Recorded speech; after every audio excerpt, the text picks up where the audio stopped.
Transformers One. Wow, gue gak nyangka sih filmnya bakal sebagus ini.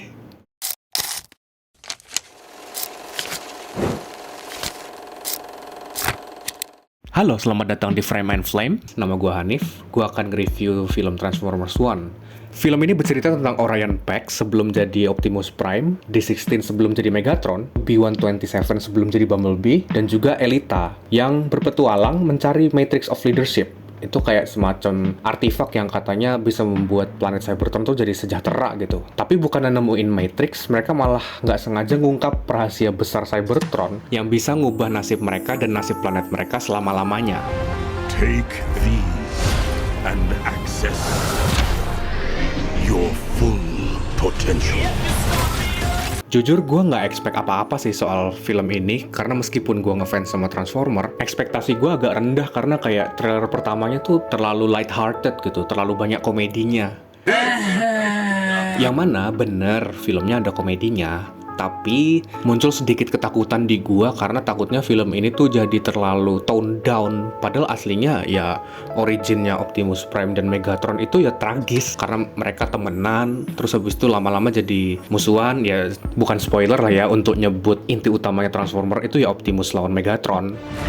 Megatron Prime. Tapi untungnya kekhawatiran gue salah, dan ternyata ya filmnya lucu sih, tapi tetap tragisnya tuh dapet gitu. Gue suka banget. Tapi sebelum nyebut bagus-bagusnya, gue mau nyebutin poin minusnya dulu. Yaitu yang pertama adalah pace-nya agak kecepetan. Menurut gue ada bagian yang kayaknya bisa diperlambat dikit untuk menegaskan bagian mana dramatical yang turun dan mana yang naik. Yang mana di filmnya ada, tapi bisa lebih better lagi sih. Dan juga yang gue sayangkan adalah jadi ada plot point dan karakter momen yang mau disampaikan tuh kurang nyampe aja.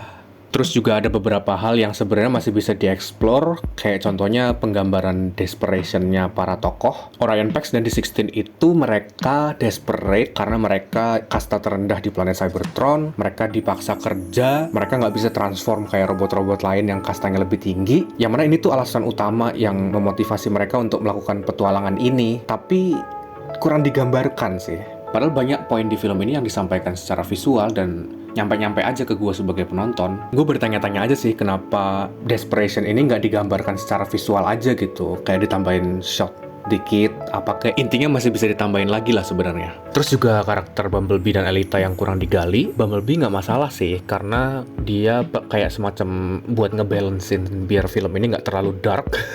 Soalnya emang inti utama film ini tuh tragis. Gue agak bersyukur ada karakter Bumblebee yang jadi comedic relief di sini. Jadinya agak lebih balance aja. Karakter Elita juga ya fine aja gitu. Dan lumayan keren sih.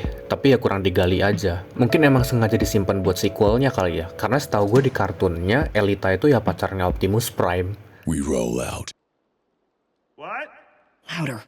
Transform and roll out. Nah, sekarang masuk ke yang bagus-bagusnya. Adegan actionnya gila, seru banget. Bukan cuma gara-gara koreografi berantemnya keren, atau tembak-tembakannya keren, atau actionnya tuh kayak khas Transformers banget gitu, tapi juga karena poin plus kedua, yaitu gue suka banget sama penulisan ceritanya. Terutama bagaimana ceritanya tuh ngehandle konfliknya Orion Pax dan D16. Di sini tuh mereka diceritain mereka temenan, bestie, deket banget, tujuan mereka sama, tapi di ending cerita tuh mereka terpisah gara-gara perbedaan ideologi yang lumayan ekstrim. Mereka tuh diceritain punya karakter arc-nya masing-masing gitu, dan dua-duanya tuh di-handle-nya tuh gue suka banget. Orion Pax yang tadinya bocah petakilan berproses jadi Optimus Prime yang lebih humble, yang lebih jadi pemimpin yang bijak dan inspiratif, itu gue suka banget sih. Tapi arc yang paling gue suka adalah D16 sih, karena gue suka banget penggambaran dia yang awalnya cuma pengen main aman aja, terus berubah jadi Megatron yang haus kekuasaan. Tanpa bermaksud lebay, tapi I'm just gonna say it, ini penulisan karakter Megatron paling the best dari semua adaptasi Transformers yang udah ada. Kayak, oke, kita semua tahu lah Megatron itu jahat, tapi di film ini tuh dijelasin secara humanis banget. Perubahannya emang ekstrim, tapi digambarkannya tuh secara nuance, dan kita berhasil banget dibuat paham kenapa dia gitu. Ada beberapa review yang bilang arc-nya kurang dieksplor, tapi kalau gue ngelihatnya sih bukan masalah arc-nya kurang dieksplor, tapi masalah yang tadi tuh, pace-nya kecepetan, jadi ya miss aja. Ini nih yang gue bilang agak gue sayangkan, karena untuk penulisan karakter sebagus ini, sayang aja kalau yang mau disampaikan tuh kurang tersampaikan ke penonton. There's a reason no one goes to the surface. It's dangerous. Terakhir, gue suka banget penggambaran politiknya di Cybertron, dan subteksnya film ini tentang kebebasan individu, otonomi, terus juga ada bahayanya penyalahgunaan kekuasaan dan pengkultusan seorang tokoh, yang mana kok surprisingly relate ya sama keadaan di Indonesia sekarang. Bagian ini bakal panjang banget sih kalau gue ceritain, dan bakal full spoiler. Haruskah gue bikin video terpisah untuk membahas ini?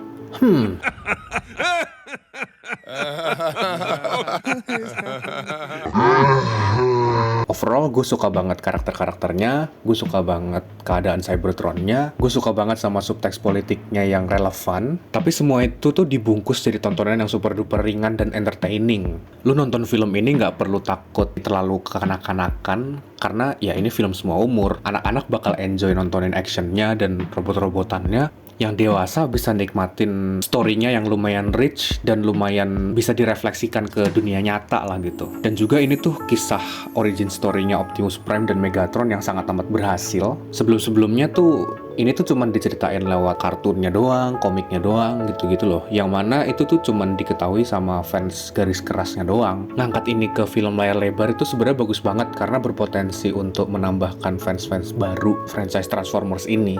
I watched this movie with my girlfriend, dan dia tuh awam soal Transformers. Dan setelah nonton ini, dia suka banget sih.